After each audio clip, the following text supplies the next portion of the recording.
kita percaya di dalam Tuhan, kita akan dibawa semakin tinggi lagi dalam kemuliaan-Nya, dan kita semakin dekat lagi mengasihi Dia lebih dari segala-galanya. Siapa yang mau mengasihi Tuhan lebih dari segala-galanya? Bapak dan saudara, terima kasih Tuhan. Kami bersyukur, kami berterima kasih buat hari ini. Terima kasih juga buat mengirim hamba-Mu Pastor Sunoko yang sudah bersama dengan kami. Kami percaya Engkau akan berbicara buat kami. Terima kasih Tuhan. Kami bersyukur Engkau yang memiliki ibadah kami. This worship is belong to you, God. Dan kami berdoa, let your will be done, kehendak-Mu yang terjadi. Di dalam nama Yesus kami berdoa dan mengucap syukur. Yang percaya bersama-sama katakan amin. Tepuk dulu buat kita. Terima kasih. Silakan Bapak Ibu Saudara duduk. Saya mau menyapa jemaat yang ada di Zoom. Ya, mungkin AC-nya boleh dinyalain karena tadi pagi waktu masuk masih dingin. Ini kita nggak tahu hari ini dingin atau panas. Nah, ini pakai baju lengan pendek, lengan panjang atau jaket. Real unpredictable. Mohon AC-nya di belakang bisa nyalain AC karena panas. Chicago, Shalom, udah dingin, panas Chicago. Dr. Tommy, thank you for coming. Iowa, thank you. Indra, Kelapa Gading, Bandung, Purwokerto, Shalom, Virginia. Marcella, thank you. Pak Andi, oke, Pak Andi dari New York, Shalom. Bobby, Purwokerto, Shalom. Shalom semuanya, Shalom Bapak Ibu Saudara yang ada di sini. Pastor Sunoko will deliver the word of God for us. All is yours, Pastor. Welcome. Tepuk tangan buat Tuhan kita. God bless you. Silakan.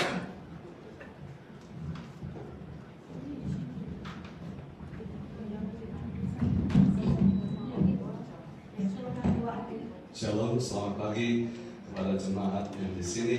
Sekali lagi terima kasih kepada Pastor Benny dan juga istri dan Anda kalian yang sudah memberikan kesempatan buat kami boleh berada di antara Anda sekalian.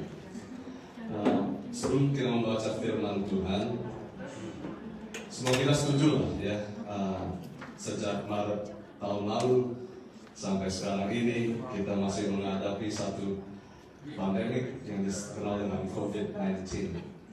Saya tidak tahu apakah dengan ada kalian di sini, tapi buat kami di Maranatha di Los Angeles, di mana saya dan istri melayani. Nama istri saya Yuke, Natalie Yuke Lin.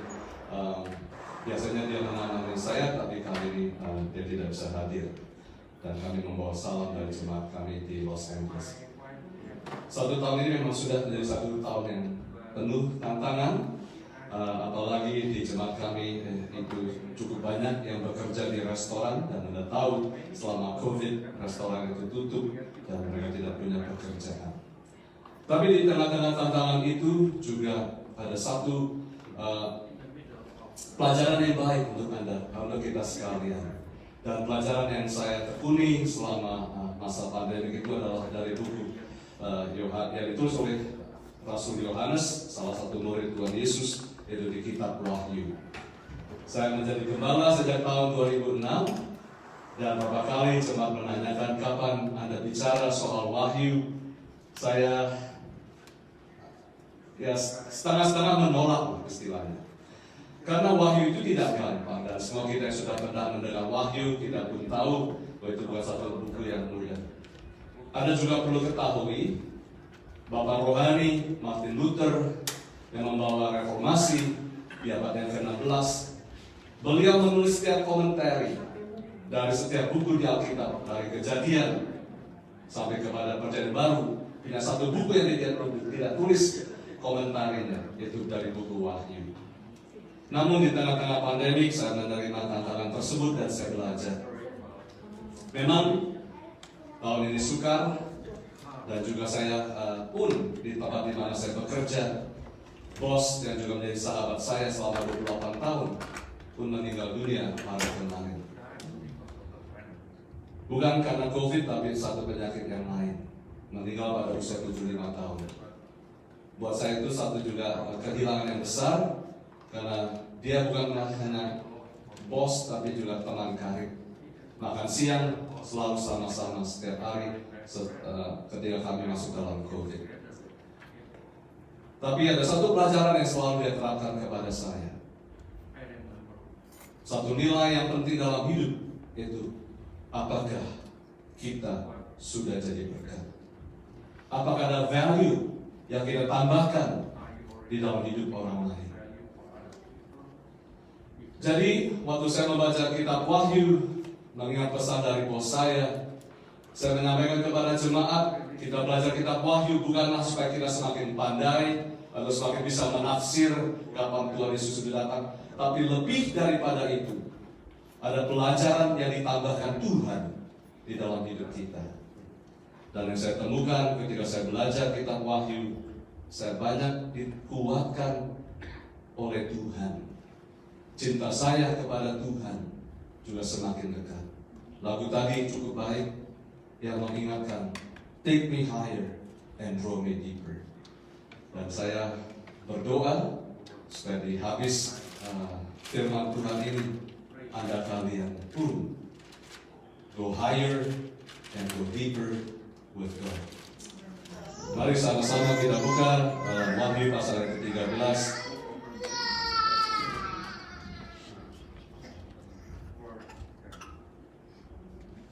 Saya akan bacakan dan Anda kalian mengikuti di dalam hati.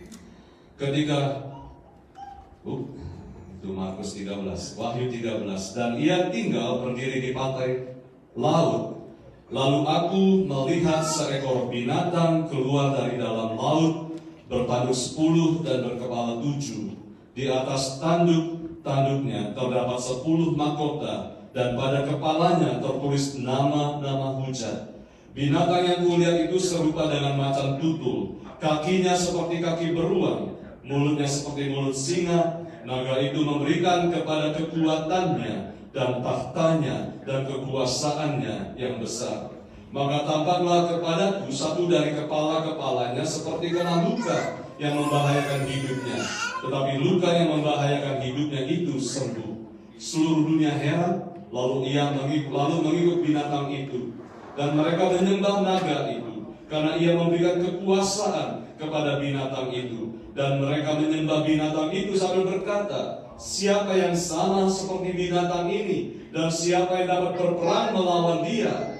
Dan kepada binatang itu diberikan mulut yang penuh kesombongan dan hujat. Kepadanya diberikan juga kuasa untuk melakukan 42 bulan lamanya. Lalu ia membuka mulutnya untuk menghujat Allah, menghujat namanya dan kemah kediamannya dan semua mereka yang diam di surga. Dan ia diperkenankan untuk berperang melawan orang-orang kudus dan untuk mengalahkan mereka. Kepadanya diberi kuasa atas setiap suku dan umat dan bahasa dan bangsa. Dan semua orang yang diam di atas bumi akan menyembahnya, yaitu setiap orang yang namanya tidak tertulis sejak dunia dijadikan di dalam kitab kehidupan dari anak domba yang telah disembelih. Barang siapa bertelinga, hendaklah ia mendengar. Barang siapa ditentukan untuk ditawan, ia akan ditawan. Barang siapa ditentukan untuk dibunuh dengan pedang, ia harus dibunuh dengan pedang. Yang penting di sini ialah ketabahan dan iman orang-orang kudus. Dan aku melihat seekor binatang lain keluar dari dalam bumi dan bertanduk 2 sama seperti anak domba, dan ia bicara seperti seekor naga. Dan seluruh kuasa binatang yang pertama itu dijalankannya di depan matanya. Ia menyebabkan seluruh bumi, semua penghuninya menyembah binatang pertama yang luka parahnya telah sembuh. Dan ia mengadakan tanda-tanda yang dahsyat, bahkan ia menurunkan api dari langit ke bumi di depan mata semua orang. Ia menyesatkan mereka yang diam di bumi dengan tanda-tanda yang telah diberikan kepadanya untuk dilakukannya di depan mata binatang itu. Dan ia menyuruh mereka yang diam di bumi supaya mereka mendirikan patung untuk menghormati binatang yang luka oleh pedang, namun yang tetap hidup itu. Dan kepadanya diberikan kuasa untuk memberikan nyawa kepada patung binatang itu, sehingga patung binatang itu bicara juga dan bertindak begitu rupa, sehingga semua orang yang tidak menyembah patung binatang itu dibunuh. Dan ia menyebabkan sehingga kepada semua orang, kecil atau besar, kaya atau miskin, merdeka atau hamba, diberi tanda pada tangan kanannya atau pada dahinya. Dan tidak seorang pun yang dapat membeli atau menjual selain daripada mereka yang memakai tanda itu, yaitu nama binatang itu atau bilangan namanya. Yang penting di sini ialah hikmah. Barang siapa yang bijaksana, baiklah ia menghitung bilangan binatang itu, karena bilangan itu adalah bilangan seorang manusia. Bilangannya ialah 666.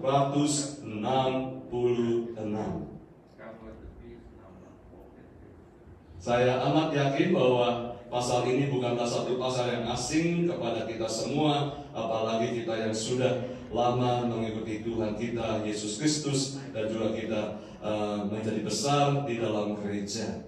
Dan mungkin sudah ada banyak juga khotbah-khotbah tentang angka 666 ini, dan Anda juga sudah pernah mendengar siapakah 66 ini.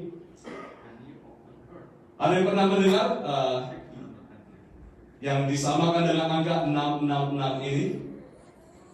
Mungkin Anda pernah mendengar bekas, dan sekarang beliau yang sudah meninggal, itu Ronald Wilson Reagan, presiden dari Amerika Serikat, itu dikatakanlah the beast.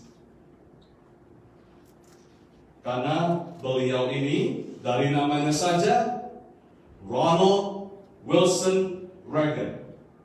Ronald hurufnya 6, Wilson hurufnya 6, Reagan hurufnya 6, 3 kali 666.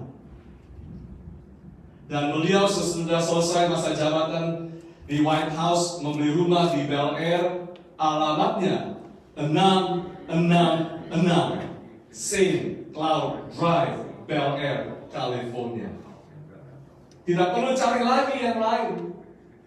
666 itu Ronald Wilson Reagan. Betul kan? Ya, kita sekarang bisa bilang salah. Tapi waktu beliau hidup itu ramai sekali.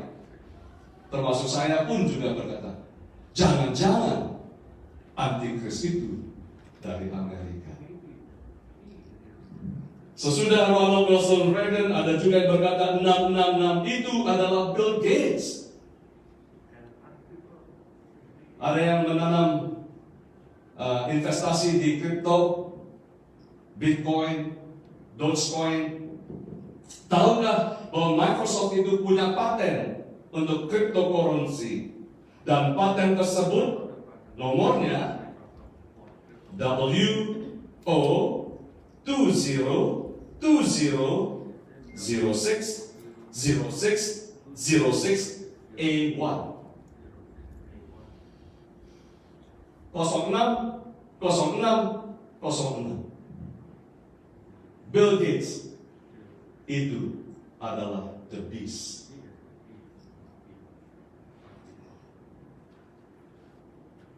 Lalu saya joke dengan beberapa kawan di gereja, jangan-jangan bukan Bill Gates, saya sendiri bisa jadi monsternya. Karena saya dilahirkan bulan September hari 26 tahun 66. 666. Banyak yang menebak, tapi saya harus katakan banyak juga yang keliru. Amit-amit lah, saya jangan jadi monsternya. Lalu siapakah yang dikatakan oleh Nabi Yohanes ini? Saya mau sodorkan kepada Anda kalian. Dari gambarnya saja, itu setan. Setan itu mau meniru apa yang dibuat oleh Tuhan. Kalau Anda membaca di kitab Wahyu pasal 12, yang disebut setan itu jelas-jelas ditulis adalah yang digambarkan oleh naga. Sesudah naga itu timbul di pasal 12, yang mau membunuh Yesus, tapi tidak bisa. Kalau Yesus tidak bisa, coba ibunya Maria juga tidak bisa. Maria tidak bisa, Yesus tidak bisa. Kata Yohanes, siapa yang dikejar-kejar oleh setan sampai hari ini? Semua kita orang percaya. Dan pasal 13 ditimbulkan, ada naga, ada 2 binatang buas. Dan yang gambar dipakai oleh Yohanes itu adalah pinjaman dari perjanjian lama. Kalau kita mau baca kitab Wahyu, tidak bisa kita melewatkan apa yang ditulis oleh perjanjian lama. Ayub dalam pasal 40 dan 41 menjelaskan, dalam kehidupan manusia akan mengalami kejahatan. Dan kejahatan yang digambarkan oleh Ayub dalam pasal 40 dan pasal 41 adalah dua monster. Satu namanya Leviathan, yang di pasal 41 dikatakan the sea monster. Tidak disebutkan dengan jelas siapakah ini. Terjemahan bahasa Indonesia pada pasal 40 itu adalah kuda Nil. Dalam 41 adalah buaya. Kita tahu itu dua-duanya binatang besar. Apalagi kita pasti mau menghindari yang namanya buaya. Karena kita bisa diterkam dan ditelan dan dihabiskan. Itu dua gambar yang menjelaskan bahwa iblis itu sangat jahat. Kalau dia tidak menghantam kita dengan penyakit seperti COVID-19, dia bisa menghantam kita dengan ekonomi. Tahukah hanya 25% dari small business, itu papa mama suami istri punya restoran, banyak sekali yang kandas di tahun yang lalu. Selain melayani sebagai hamba Tuhan, saya juga bekerja sebagai akuntan di perusahaan pesawat yang menyediakan spare part untuk pesawat. Saya mau katakan, akibat dari COVID-19 itu jauh lebih hebat daripada September 11. September 11 yang terkena civil aviation-nya hanya Amerika. Asia tetap saja lalu lintas tetap terjadi. Transportasi pesawat Jakarta, Singapura, Hong Kong, Taiwan itu terjadi setiap harinya. Yang terganggu hanya perusahaan-perusahaan pesawat di Amerika. Tapi COVID-19 seluruh dunia terganggu. Dan bukan hanya sifat dari binatang-binatang ini jahat, menggambarkan iblis yang jahat, tapi mereka pun mau menyamakan diri mereka sebagai Tuhan. Ada slide yang saya sudah siapkan yang memberikan 3 alasan mengapa iblis itu mau mencontohi Tuhan. Tadi kita membaca di dalam kitab pasal 13 ayat yang ketiga. Di situ dikatakan, maka tampaklah kepadaku satu dari kepala-kepalanya seperti kena luka yang membahayakan hidupnya. Tapi luka yang membahayakan hidupnya itu sembuh. Binatang ini mau menggambarkan siapa? Tuhan kita, Yesus Kristus. Di ayat selanjutnya itu ada 2 ayat yang saya tulis sebagai perbandingan. Iblis di sini digambarkan di pasal 3 punya luka tapi sembuh. Itu mau mencontoh Tuhan Yesus, anak domba yang disembelih dari Wahyu pasal 5 ayat yang ke-6.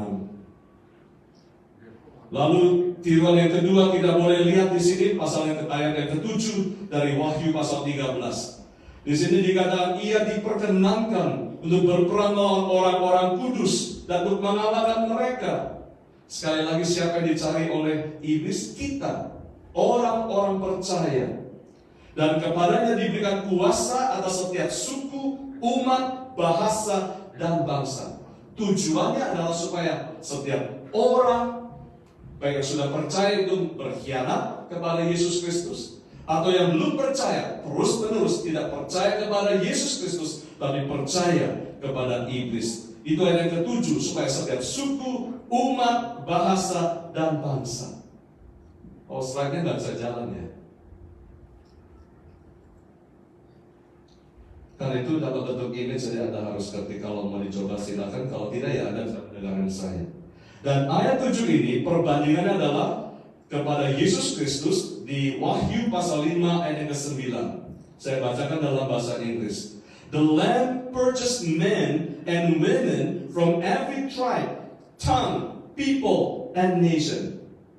Yesus Kristus mati di kayu salib itu supaya menebus semua kita.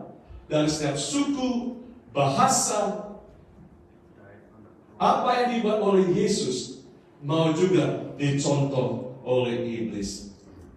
Itu terlebih cepat. Itu image-nya ada nomor 1, nomor 2, nomor 3. Thank you.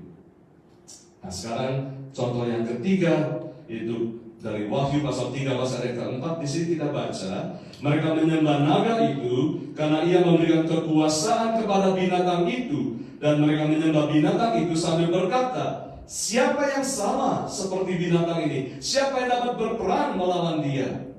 Ini perbandingannya pada Wahyu pasal 5 ayat 13. The whole universe worship the Lamb. Apa yang dibuat Yesus mau ditiru oleh iblis. Tujuannya bukan Yesus yang disembah, tapi iblis yang disembah. Seperti Allah Bapa, Allah Putra, Allah Roh Kudus. Trinity. Di sini dragon and two beasts. Trinity. Jadi iblis itu mau mengecohkan supaya kita tidak beribadah kepada Yesus Kristus, tapi kita beribadah kepada Tuhan. Yohanes memberikan kepada kita satu pesan yang jelas di ayat ke-10, dan ini menjadi dasar judul yang saya pakai.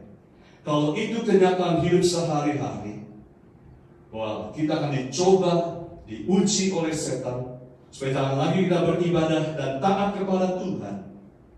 Yohanes memberikan peringatan ini. Barang siapa ditentukan untuk ditawan, ia akan ditawan. Ini yang membedakan saya sekarang dan 20 tahun yang lalu. 20 tahun yang lalu saya mendengar satu khotbah dari seorang hamba Tuhan di San Diego. Saya tidak perlu sebut namanya. Dia itu pendeta yang cukup terkenal.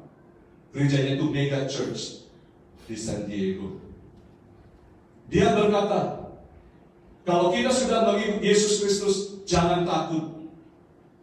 Ketika Armageddon itu datang, tribulation, masa kesusahan yang sangat besar, orang-orang percaya tidak perlu takut untuk menjadi ditawan, ditangkap, dan dibunuh. Kita tidak akan mati sakit untuk Yesus Kristus. Alasannya, kata hamba Tuhan ini, di mana gereja ditulis? 7 gereja ditulis pada Wahyu 2 dan 3. Tapi sesudah pasal 3, tidak ada gereja yang ditulis. Jadi dia berkata supaya sebelum masa 7 tahun masa kesukaran, baiklah kita percaya kepada Yesus Kristus. Dan kita yang percaya, sebelum tribulation, kita akan diangkat oleh Tuhan dalam rapture. Tapi di sini jelas dikatakan, gereja masih bisa tetap ada di tengah-tengah tribulation. Karena dikatakan akan ada yang ditawan dan akan ada juga yang disisa. Jadi mungkin sebagian kita akan masuk dalam masa kesukaran.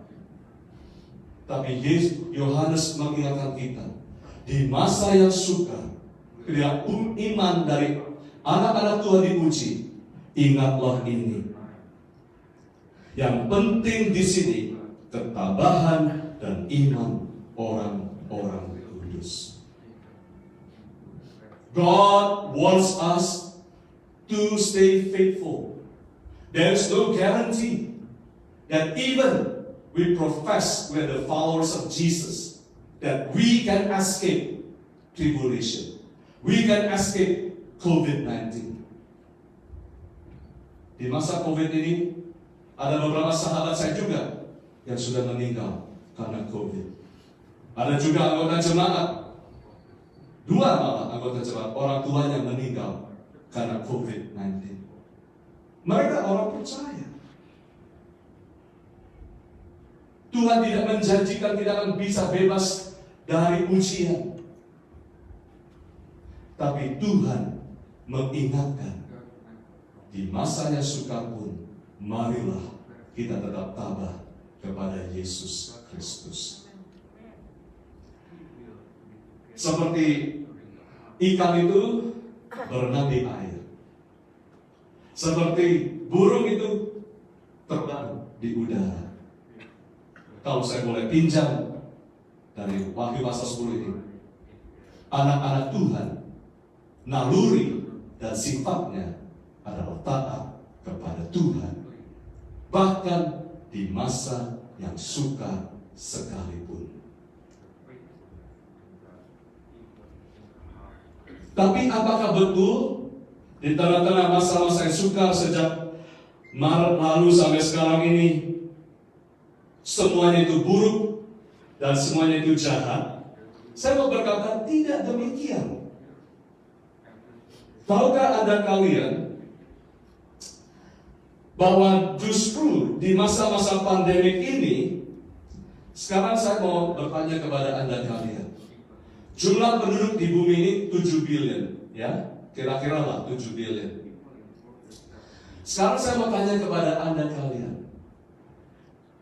dari jumlah 7 billion ini, dengan banyak bahasa, ethnicity, suku-suku di dunia ini, bahkan kita di Indonesia bahasanya lebih dari 3.000, right? Kalau saya masih ingat dengan betul pelajaran sejarah atau geografi.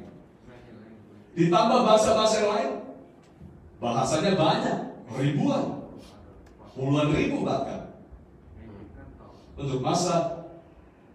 Untuk manusia yang jumlahnya 7 billion. Tapi sekarang saya mau tanya, dari jumlah penduduk di dunia ini, berapa persentasenya yang belum menerima Alkitab di dalam bahasa daerah mereka? Ya, silakan guess. Low number atau high number? Saya bilang jumlahnya masih kecil yang menerima Alkitab dalam bahasa mereka. Saya tidak bisa melihat dengan zoom, mungkin Pak Ben bisa melihat. Kalau ada yang berkata jumlahnya persentasenya itu kecil, mereka belum menerima terjemahan kitab suci dalam bahasa mereka, itu benar. Only 20% of the world population has not received the Bible in their own languages. Dari 7 billion, dengan kata lain, 80% sudah menerima kitab suci dalam bahasa mereka. Wycliffe memberikan laporan ini tentang apa yang terjadi di masa pandemik. Dia berkata,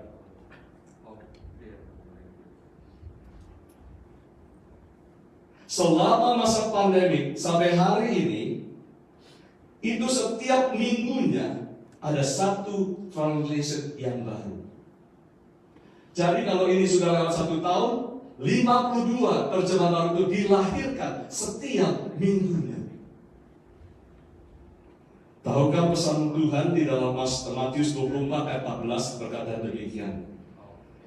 The gospel of the kingdom shall be preached in the whole world as a testimony to all the nations. Then the end will come.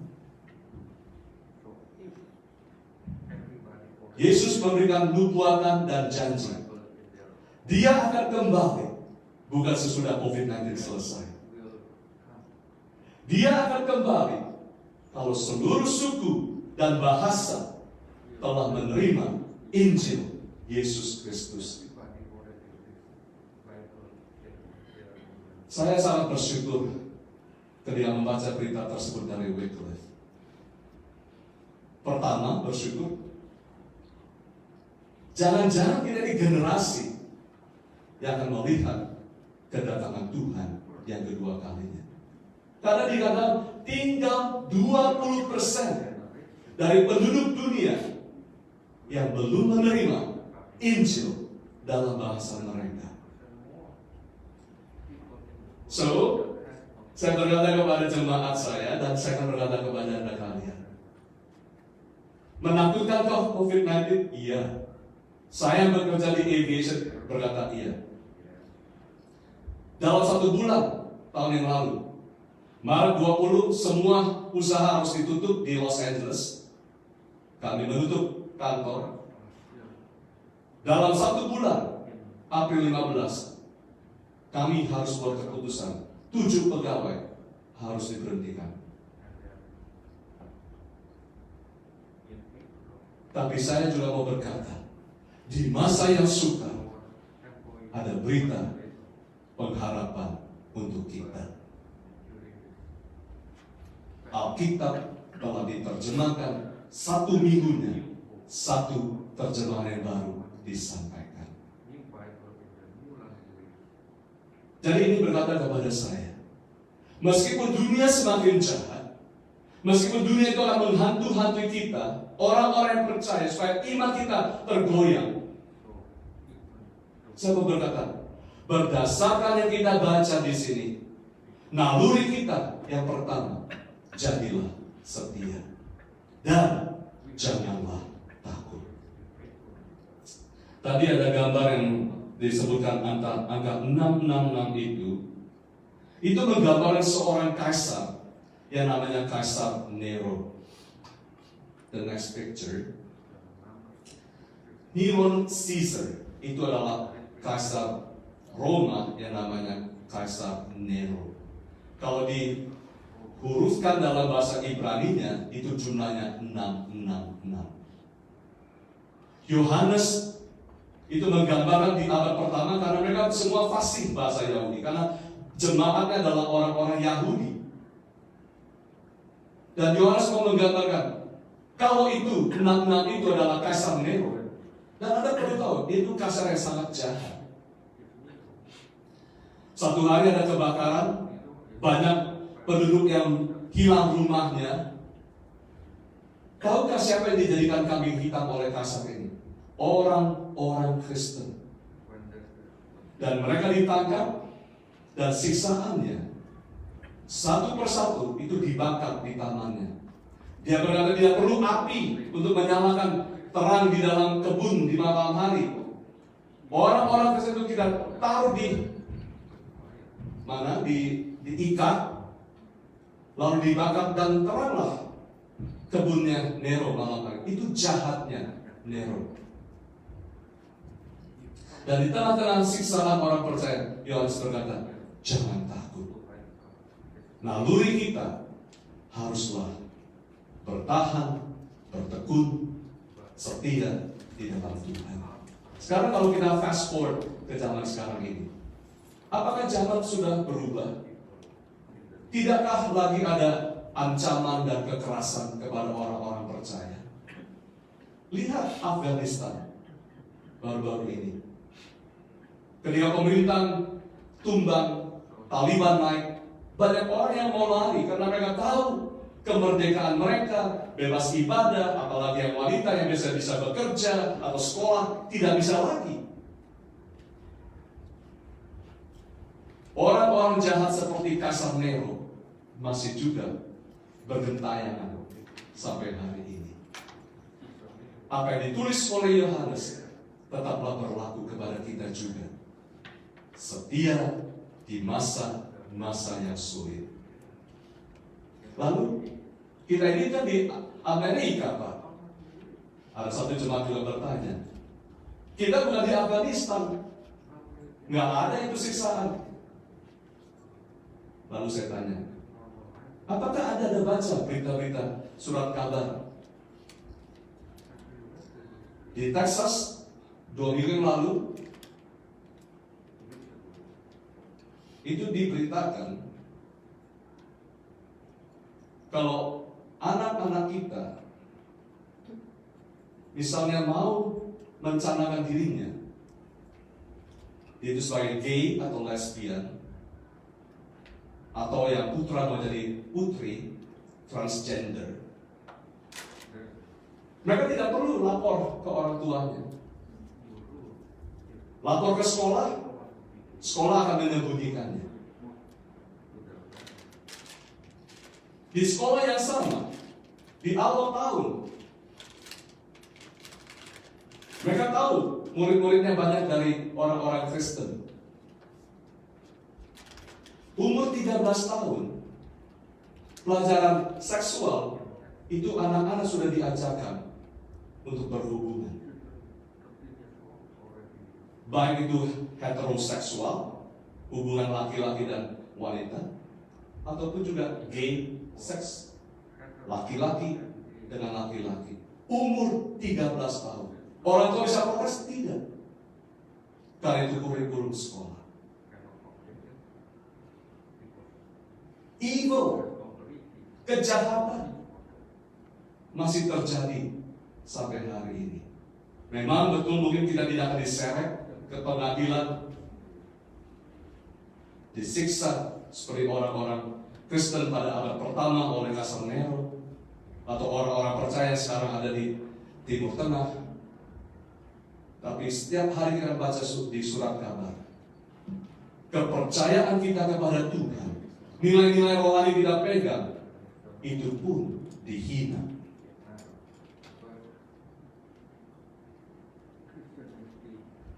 Kalau Anda mau cek, itu di surat kabar namanya Daily Wire pada bulan Februari. Orang-orang tua yang memprotes itu justru dihina dan rumah-rumah mereka pun divandalize. Tapi saya tidak mau kecil hati, karena Tuhan berkata itu sudah lumrah. Apa yang dialami oleh anak-anak Tuhan pada abad pertama, kita juga akan mengalaminya. Mari saya mau mengakhiri dengan memberikan satu janji Tuhan.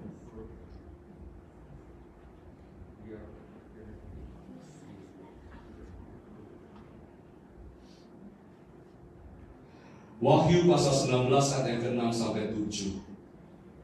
Di sini dikatakan, saya akan bacakan dalam bahasa Inggris. Hallelujah, for our Lord God Almighty reigns. Let us rejoice and be glad and give Him glory. Wahyu 19 ayat yang ke-6 sampai 7. Wahyu 13 bukanlah akhirnya. Akhirnya nanti mulai dari pasal 19 sampai ke 22. Dan dimulai pada pasal 19 ayat ke-6 dan ke-7. Dikatakan yang menang bukan the dragon, bukan the two beasts, bukan dua monster yang menakutkan, tapi yang menang adalah anak domba Allah, Yesus Kristus. Itulah yang akan menang. Jadi anak-anak Tuhan, janganlah kita kecil hati. Tuhan sudah menjanjikan, barang siapa yang setia, dia akan menang. Tahukah saudara, yang di ayat 9 yang kita tadi baca, yang dikatakan siapa yang punya telinga, hendaklah ia mendengar. Itu diulangi pada pasal 2 dan 3, di mana Yohanes menulis kepada ke-7 jemaat. Pesannya cuma satu, yang juga dia ulangi di pasal 13 yang kita baca tadi ayat 10. Siapa yang bertelinga, hendaklah ia mendengar, dan jadilah pemenang. 7 kali kepada 7 gereja, dan ditulis di sini lagi. Jadi naluri kita sebagai orang percaya, jadilah setia. Saudara-saudara yang terkasih di dalam Tuhan, bolehkah Anda yang pegang OHP mencari satu angka yang ditulis 888? Saya akan akhiri dengan 2 ilustrasi. Kita akan berdoa bersama-sama dan kita akan selesai. Boleh Anda tampilkan slide dengan gambar 888. Kalau tadi Kaisar Nero, dalam bahasa Yahudinya, itu di jumlah nilainya, itu menjadi 666. Tetapi ini, nama Yesus Kristus, dalam bahasa Yunani adalah Yesus, itu kalau ditulis dan dijumlahkan, nilainya 888. Yang menang bukan 666. Yang menang itu 888. Yesus Kristus itu pemenangnya. Angka 8 kita tahu, itu penting di dalam kitab suci. Yesus disunat pada hari ke-8. Alkitab ditulis oleh 40 nabi atau rasul Tuhan. 40, 8, 8, 8, 8, 8. 5 kali 8, 40. 40 juga adalah hari tahun di mana bangsa Israel ketika disiksa di Mesir sampai di tanah Kanaan pada tahun yang ke-40, 5 kali 8. Lalu kita juga tahu Musa hidupnya 120 tahun, 3 kali 5 kali 8. 40 tahun pertama dia dibesarkan di Mesir. 40 tahun kedua dia diajar oleh Tuhan untuk dari rendah hati menjadi seorang gembala. 40 tahun yang terakhir Musa membebaskan bangsa Israel. Mengapa saya mau sebutkan ini? Di tengah-tengah kesulitan yang kita alami, kemenangan telah dijanjikan oleh Tuhan. Pesan saya adalah, marilah kita setia. Satu cerita dan saya akan selesai. Pemenang, ada yang penggemar American Got Talent, AGT. Saya yakin pasti adalah, mungkin malu-malu. Saya juga senang dengan American Got Talent. Tahu siapa pemenang pada American Got Talent tahun ini? Pada season yang ke-16? Teman kalian dari Philadelphia. But you know? Namanya Dustin Tavala. Dustin Tavala ini seorang magician. Dan kalau bisa ditemukan gambarnya tolong, karena ada satu kutipan yang saya mau baca dari Dustin Tavala. Dan Dustin Tavala ini berkata, dan dia waktu habis pernah di interview oleh majalah Kristen namanya Relevant Magazine. Karena pada waktu dia menang, act yang terakhir itu judulnya adalah Give. Jadi dia berkata, kita diberkati untuk jadi berkat. Seperti tadi Ibu Gembala Anda berkata di puji-pujian tadi. Kita diberkati untuk memberkati. Dustin waktu masa kecilnya tidak bahagia. Orang tuanya hampir cerai. Tapi ketemu anak Tuhan, bersaksi untuk bapak ibunya, dan mereka menjadi orang percaya. Seperti keluarga saya sudah diselamatkan, sudah diberkati, saya pun menjadi berkat. Pada act dia, itu dia mengajarkan supaya semua penonton sampai judges itu diajar untuk memberi. Karena ketika dia sudah melakukan presentasinya, jatuhlah itu dari udara dan setiap orang mendapatkan tulisan Give. Tahukah apa yang Dustin saksikan? Dia berkata demikian.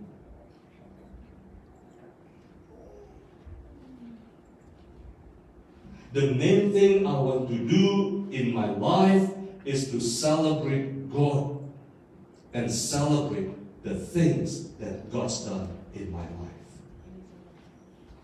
Yang paling penting dan yang termulia bagi saya adalah melakukan, menyenangkan dan memuliakan Tuhan. To celebrate God in my life. Jemaat Nations Worship Center, naluri kita sebagai orang percaya di tengah-tengah bahaya atau tantangan buat iman kita, yang pertama adalah setia. Yang kedua, di dalam kehidupan kita, marilah kita senantiasa memuliakan Tuhan.